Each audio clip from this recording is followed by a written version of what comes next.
All right, today we're jumping right into BigBear.ai. That's ticker BBAI. We're going to break down the argument for why right now might be a really interesting and, let's be clear, speculative moment for this player in the AI space. So let's get into it. You've probably seen the absolute explosion in AI, right? The massive gains from the big guys, the NVIDIAs of the world. And maybe you're thinking, okay, what's next? What's the next wave? Well, that's what we're looking at today, a company that's playing in what's called the AI application layer. But look, I have to be super clear right from the get-go. This is not your safe, sleep-at-night kind of investment. The whole thesis here is framed as a high-volatility, bite-sized opportunity. So you really have to think of this as a tactical, maybe even a bit of a speculative move. So what's the actual bull case for BigBear.ai? Well, it really boils down to 4 key points. It's a thesis that's all about following the money and following the math. Okay, here's the game plan. First, we're going to look at what a key political insider is doing. Second, we'll check out the big moves from major financial institutions. Then, we'll dive into a really important cleanup of the company's financials. And finally, we'll look at the actual valuation numbers. All right, let's kick it off with point 1, following the money. And we're talking about a specific kind of money here, political insider money. You know, whenever someone with a front row seat makes a move, you got to pay attention.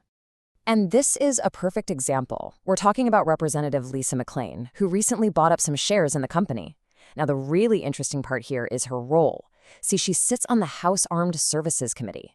Think about that. For a company like BigBear.ai, which gets a ton of its business from defense and government contracts, that's huge. It's basically a vote of confidence from someone who has a direct line of sight into their biggest customer's budget. Okay, moving on to point 2. And the story gets even more interesting here, because it's not just the political insiders. Now we're seeing some of the biggest players on Wall Street, what people call the smart money, start to build up their positions too. And just look at this. You've got the giants, Vanguard and BlackRock buying in. But the real showstopper? That's Goldman Sachs. They just cranked up their stake by more than 500%. I mean, when you see institutions of this size piling in, it often means they think the stock is undervalued, that there's a price gap the rest of the market is missing. All right, on to point number 3. And this one tackles a huge worry you always have with smaller companies, right? Their financial health. Well, BigBear.ai just did a massive cleanup of their balance sheet. And the key thing here is just how big this was. They got rid of about $125 million in debt. Gone. That is a game changer. It slashes their interest payments, but even more importantly, it pretty much takes the risk of bankruptcy right off the table. That's a massive cloud that's no longer hanging over the stock. And that brings us to our 4th and final point in the bull case, the numbers, the valuation. This is where we look at the potential upside according to the pros and what that might mean for a margin of safety. So let's just look at the math here. The stock's been trading below $4. Morningstar says its fair value is almost $5. So right there, you're already looking at a potential cushion of over 20%. But then you look at the average Wall Street target, nearly $7. The numbers themselves start to paint a pretty compelling picture of potential upside.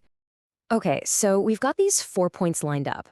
But what's the spark? What's the catalyst that could actually make the market wake up and reevaluate this stock?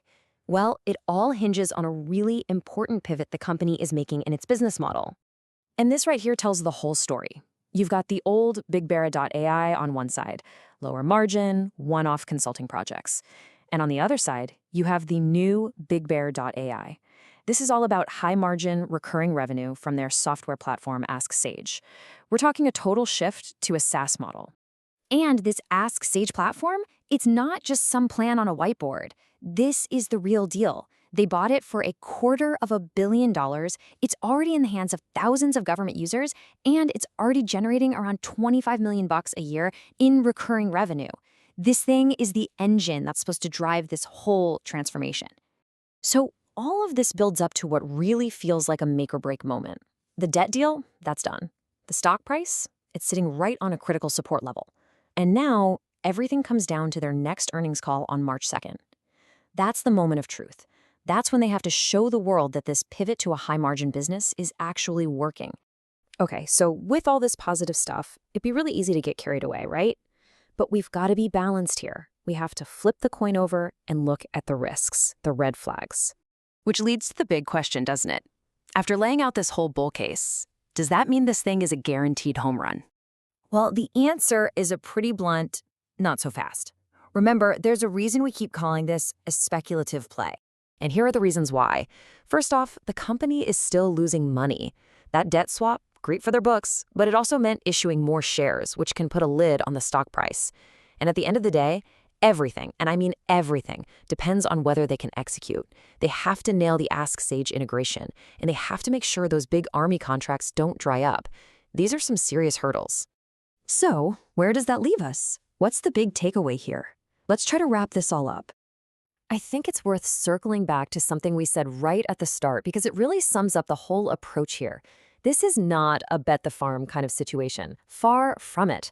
This is about a small, calculated bet. So here's the tactical playbook from the analysis. First, keep any position bite-sized, small.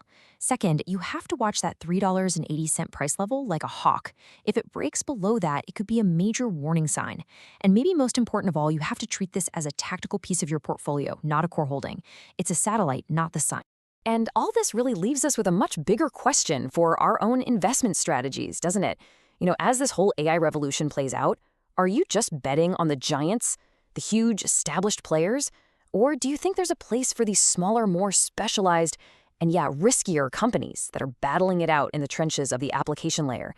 It's definitely something to think about.